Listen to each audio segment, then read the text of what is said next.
नमस्कार दोस्तों, स्वागत है आपका हमारे YouTube चैनल @KVS ज्ञान पर, जिसमें आप रोज़ाना देखते हैं फिजिक्स से संबंधित प्रश्नों की टेस्ट सीरीज और 15 क्वेश्चंस का आपको जवाब देना होता है।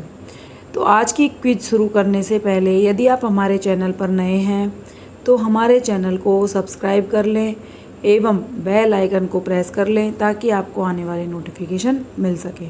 तो चलो शुरू करते हैं आज की टेस्ट सीरीज का पहला प्रश्न है हमारा, प्रतिध्वनि सुनने के लिए श्रोता व परावर्तक की सतह के मध्य न्यूनतम दूरी कितनी होनी चाहिए।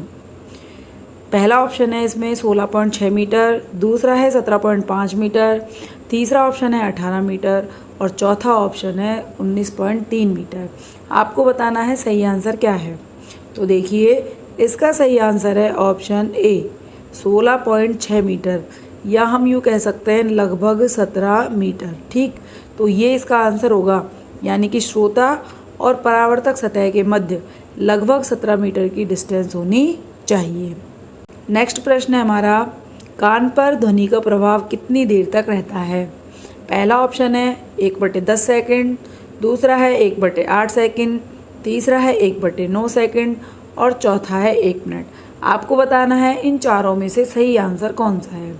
तो देखिए, इसका सही आंसर है ऑप्शन ए 1/10 सेकंड, यानी कि सेकंड के 10वें हिस्से तक हमारा जो कान है वो ध्वनि को महसूस कर सकता है। ठीक, और 1/10 सेकंड के बाद इसका प्रभाव खत्म हो जाता है।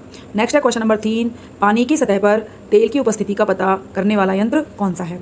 4 ऑप्शन है आपके सामने। पहला है ऑडियोमीटर, दूसरा है गायरोस्कोप, तीसरा है हाइड्रोमीटर और चौथा है ग्रेविमीटर। आपको बताना है कि इन चारों में से सही आंसर क्या है। तो देखिए, इसका सही आंसर है ऑप्शन डी, यानी कि ग्रेविमीटर। तो ग्रेविमीटर की सहायता से तेल की उपस्थिति का पता लगाया जा सकता है। आप इस तरह से याद रख सकते हैं कि पानी और तेल के मिक्सचर से सब्जी की ग्रेवी बनती है, तो आंसर क्या हो गया, ग्रेविमीटर। नेक्स्ट है क्वेश्चन नंबर 4, ध्वनि की तरंगों के लिए सत्य कथन है, यानी कि ध्वनि की तरंगों के लिए जो निम्न 4 ऑप्शन है इनमें से आपको छांटना है कि सही कथन क्या है। तो देखिए, इसका पहला ऑप्शन है ये अनुदैर्ध्य प्रकृति की होती है, दूसरा है वायु में इनकी चाल 332 मीटर प्रति सेकंड होती है, तीसरा है इनकी तीव्रता को बेल या डेसिबल में मापते हैं और चौथा है उपरोक्त सभी। आपको बताना है सही आंसर क्या है। तो देखिए, आप जानते हो कि जब उपरोक्त सभी ऑप्शन में होता है तो हम उसी को टिक करते हैं। ठीक है, तो यहाँ भी क्या होगा हमारा आंसर, डी उपरोक्त सभी। लेकिन यहाँ हमें उपरोक्त सभी की बजाय इसकी तीनों प्रॉपर्टी याद रखनी है। पहली अनुदैर्ध्य प्रकृति, दूसरा वायु में इनकी चाल 332 मीटर प्रति सेकंड होती है और तीसरा इसको बेल या डेसिबल में मापते हैं। डेसिबल इसका छोटा मात्रक है। ठीक, नेक्स्ट है क्वेश्चन नंबर 5, इम्पोर्टेंट क्वेश्चन है, हब्बल पैरामीटर किससे संबंधित है। हब्बल पैरामीटर किससे संबंधित है। क्विज में लास्ट तक बने रहिएगा, क्योंकि लास्ट में बहुत ही इम्पोर्टेंट क्वेश्चनों का हम जवाब देखेंगे। तो 4 ऑप्शन है। पहला है ग्रहों की गति से, दूसरा है मंदाग्नि की गति से, तीसरा है प्रकाश की गति से और चौथा है उपग्रहों की गति से। आपको बताना है सही आंसर क्या है। तो देखिए, इसका सही आंसर है ऑप्शन बी, मंदाग्नि की गति से। तो देखिए, मंदाग्नि हमारी क्या होती है, तारों का समूह। तो इसमें लगभग 1000 से भी ज़्यादा तारे हमारे होते हैं। चलिए, अगला है क्वेश्चन नंबर 6, निम्न में से सदिश राशि कौन सी है। 4 ऑप्शन है, इनमें से आपको देखना है कि सही आंसर क्या है। ऊष्मा, ऊर्जा, तापमान और बल। तो देखिए, इसका सही आंसर है ऑप्शन डी, बल। खूब पढ़ते हैं हम, बल हमारी क्या है, सदिश राशि है। नेक्स्ट है क्वेश्चन नंबर 7, इम्पोर्टेंट है, आपेक्षिक घनत्व को किस उपकरण की सहायता से मापा जाता है। ठीक है, पहला ऑप्शन है इसका बैरोमीटर, दूसरा है हाइड्रोमीटर, तीसरा है सिस्मोग्राफ और चौथा है हाइग्रोमीटर। आपको बताना है सही आंसर क्या है। तो देखिए, इसका सही आंसर है ऑप्शन डी, हाइग्रोमीटर। यानी हाइग्रोमीटर एक ऐसा उपकरण है जिसकी सहायता से आपेक्षिक घनत्व को मापा जाता है। नेक्स्ट हमारा इम्पोर्टेंट क्वेश्चन है, लेज़र का आविष्कार किसने किया।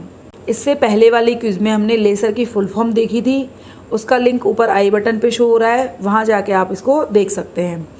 तो इसका पहला ऑप्शन है थियोडर मेमन, दूसरा है सैमुअल कोल्ट, तीसरा है ग्राहम बेल, चौथा है मार्कोनी। आपको बताना है सही आंसर क्या है। तो देखिए इसका सही आंसर है ऑप्शन ए, थियोडर मेमन। तो लेसर की खोज का श्रेय किसको जाता है? मेमन को जाता है। नेक्स्ट है क्वेश्चन नंबर 9, इम्पोर्टेंट है। ओम का नियम क्या है? ओम ने एक नियम दिया था, आपको बताना है इन चारों ऑप्शन में से कौन सा सही है। पहला है V=RI, दूसरा है R=VI, तीसरा है I=R/V, चौथा है V=R/I। तो देखिए इसमें से सही ऑप्शन है हमारा ऑप्शन ए, V=RI। देखिए ओम ने क्या कहा था कि कोई तार होता है, उसके दोनों सिरों पर उत्पन्न जो वोल्टेज है वो हमारी प्रोपोर्शनल होती है इसमें फ़्लो होने वाली करंट के, और जब इस समानुपाती स्थिरांक को खोला जाता है तो वो हमारे पास क्या आता है? आर। और आर को क्या कहते हैं? इस चालक तार का प्रतिरोध। तो यहाँ से देखिए V=RI इसमें सही मेल खा रहा है। नेक्स्ट है क्वेश्चन नंबर 10, प्रकाश का क्वांटा क्या कहलाता है? प्रकाश का क्वांटा क्या कहलाता है? चारों में से आपको सही ऑप्शन छांटना है, क्या है? एक है फोटोन, एक है ग्रेविटोन, एक है फोटोन और एक है पाइऑन। आपको बताना है सही आंसर क्या है। तो देखिए इसका सही आंसर है option A, photon. H new से रिप्रेजेंट करते हैं इनको। ये हमारे क्या होते हैं? प्रकाश के क्वांटा होते हैं, यानी हमारा प्रकाश H न्यू के बहुत सारे कणों से मिलकर बना होता है।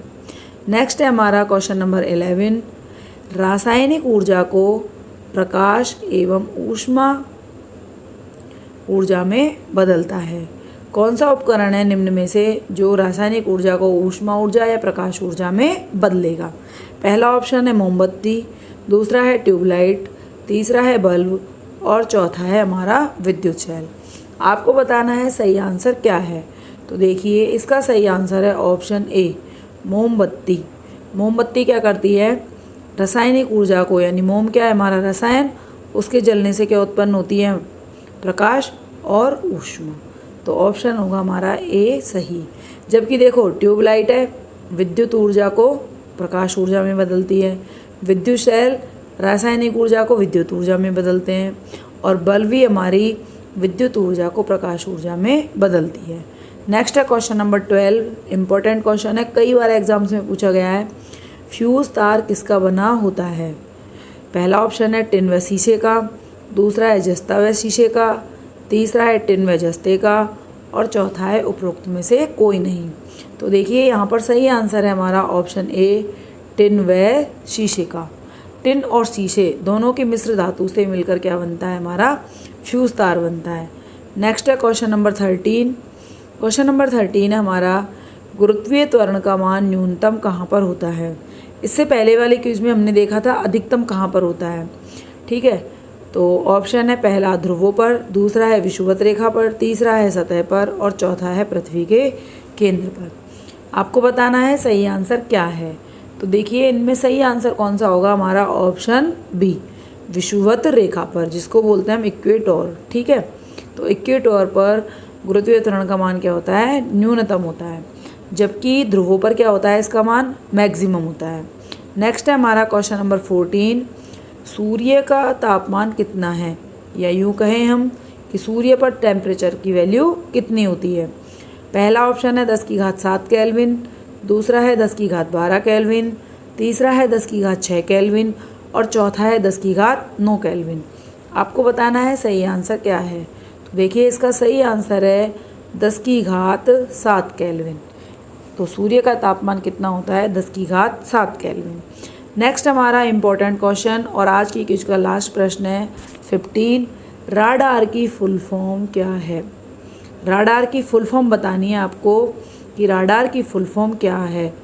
राडार को हम लिखते हैं RADAR, ठीक। पहला ऑप्शन है रेडियो डिटेक्शन एंड रेंजिंग, दूसरा है रेडियो खोज और सीमाओं के बीच, तीसरा है रेडिएशन डिटेक्टर एंड रीचिंग और चौथा है ए व बी दोनों। आपको बताना है सही आंसर क्या है। तो देखिए इसका सही आंसर क्या है हमारा ऑप्शन डी, ए व बी दोनों। ए और बी दोनों हमारे इसके सही आंसर होंगे। क्योंकि इनमें से ए तो इसका इंग्लिश वर्जन है और बी इसका हिंदी नेम है। आर ए से मिलकर तो बना है रेडियो, डी से बना है डिटेक्शन, ए से बना है एंड और आर से बना है रेंजिंग।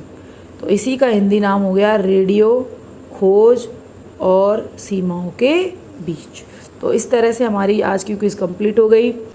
आपने कितना स्कोर किया है कमेंट सेक्शन में कमेंट करके ज़रूर बताइए और ऐसी ही क्विज़ के लिए हमारे चैनल को सब्सक्राइब करना ना भूलें। फिर मिलते हैं एक नई क्विज़ के साथ, तब तक के लिए टेक केयर, बाय बाय।